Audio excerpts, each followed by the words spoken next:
Hello दोस्तों, तो हम पढ़े थे मौद्रिक नीति के उपकरण में दो उपकरण होते हैं, एक मात्रात्मक उपकरण और दूसरा था हमारा चयनात्मक उपकरण।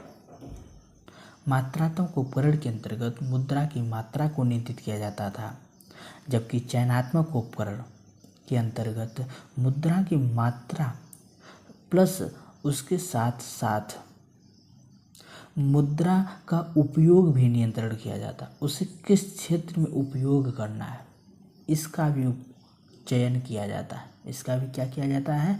चयन किया जाता है। यहाँ पर मुद्रा की मात्रा भी नियंत्रित होगी, प्लस किस क्षेत्र में उसका उपयोग करना है उसका भी चयन किया जाएगा। उसे हम चयनात्मक उपकरण कहते हैं। इसमें हम देखते हैं एक मार्जिन सीमा निर्धारण है, दूसरा साख राशनिंग है। मार्जिन सीमा निर्धारण वह है जब मान लीजिए बैंक से कोई कस्टमर लोन लेने के लिए पहुंचा, उस सिक्योरिटी के रूप में गोल्ड रख रहा है, सिक्योरिटी के रूप में गोल्ड रख रहा है और उस टाइम गोल्ड की कीमत मान लीजिए 100 रुपये है। गोल्ड की कीमत कितनी है? 100 रुपये है। तो आरबीआई जो है कुछ उस पर मार्जिन लगा देता है। आरबीआई क्या करता है? उस पर कुछ मार्जिन लगा देता है। जैसे मान लीजिए उसने 100 पे 20 रुपये मार्जिन लगा दिया, तो जो कस्टमर उसे कितना 80 रुपये लोन मिलेगा।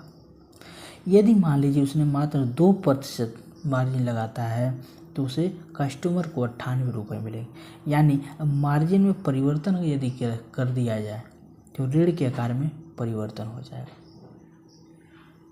हालांकि रिस्क अब क्या है? बढ़ गया। इस दशा में जब कम करेगा मार्जिन तो रिस्क क्या है? बढ़ जाएगा। अच्छा, आप लोग एक चीज़ और देखे होंगे, रिस्क आया तो जो किसान होते हैं जब वो बैंक से जाते हैं लोन लेने के लिए तो रिस्क के आधार पर उनके पास रिस्क अधिक होता है। किसान हो सकता है मौसम अनुकूल ना हो, फसल अच्छी ना हो, तो इसलिए जो बैंक होता है उन्हें लोन देने से कतराते हैं। जबकि गवर्नमेंट एम्प्लॉय जो होते हैं उनको देखेंगे तो जो बैंक वाले होते हैं उन्हें कॉल कर करके पूछते रहते हैं, सर आपको कार लोन चाहिए, होम लोन चाहिए, फ़ोन करके उन्हें पूछते हैं। तो यहाँ पर भी देखिए मार्जिन अधिक है तो रिस्क कम है, और जैसे ही मार्जिन देखिए कम हुआ तब क्या है? बैंकों के लिए रिस्क क्या है? थोड़ा बढ़ गया है। दूसरी तरफ देखेंगे हम साख राशनिंग। आरबीआई बैंकों के ऊपर एक लिमिट लगा देता है, अपर लिमिट, कि आप गोल्ड के क्षेत्र में मात्र कितना 5% लोन दे सकते हैं। मान लीजिए किसी बैंक का अमाउंट 1000 करोड़, कितना है? 1000 करोड़। यदि उसने 5% से लोन बोल दिया है गोल्ड पे देने के लिए, यानी 1000 का 5% यानी 50 करोड़ रुपए सिर्फ कहाँ? गोल्ड पे दे सकते हैं। बैंक कितने कहाँ पर? गोल्ड पर लोन सिर्फ 50 करोड़ का दे सकते हैं, और वो दूसरे अन्य क्षेत्र में लोन को प्रोवाइड कराएंगे।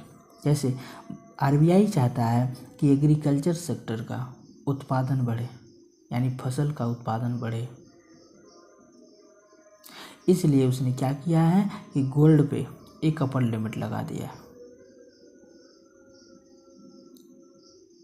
यानी कि आरबीआई सिर्फ क्या मुद्रा की मात्रा को ही नियंत्रित नहीं कर रहा है, किस दिशा में, किस क्षेत्र में उसका उपयोग होना चाहिए लोन का, उसको भी चयन कर रहा है। उसका भी क्या कर रहा है? वो चयन कर रहा है।